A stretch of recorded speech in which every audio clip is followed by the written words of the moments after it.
les passeurs de rêves se reposaient après leur travail nocturne. Il existe auprès de tous les groupes humains un nombre infini de ces petites créatures, toujours invisibles, bien organisées, attentives et laborieuses, qui parcourent les nuits en silence à leur service.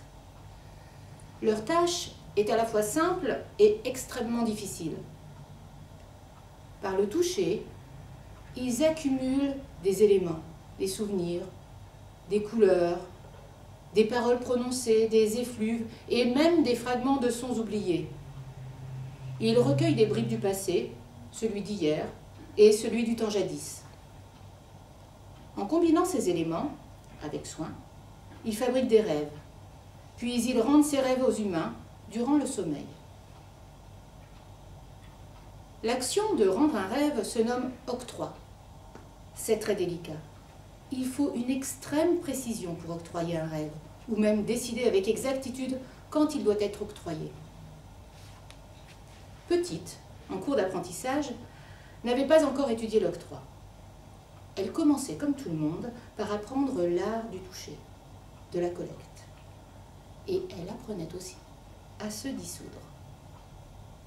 « Concentre-toi, lui avait dit Tatillonne, sa formatrice. Reste immobile et concentre-toi sur ton corps. Tu ne te concentres pas.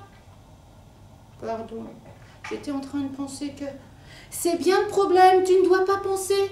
Concentre-toi sur ta forme physique et elle va se dissoudre. Avec application, Petite retenta l'expérience.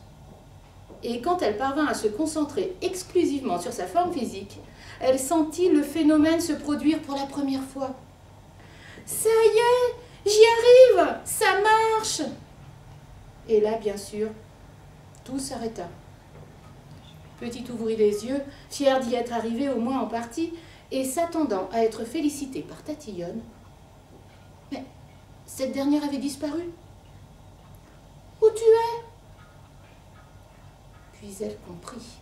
« Ma parole, tu t'es dissoute !»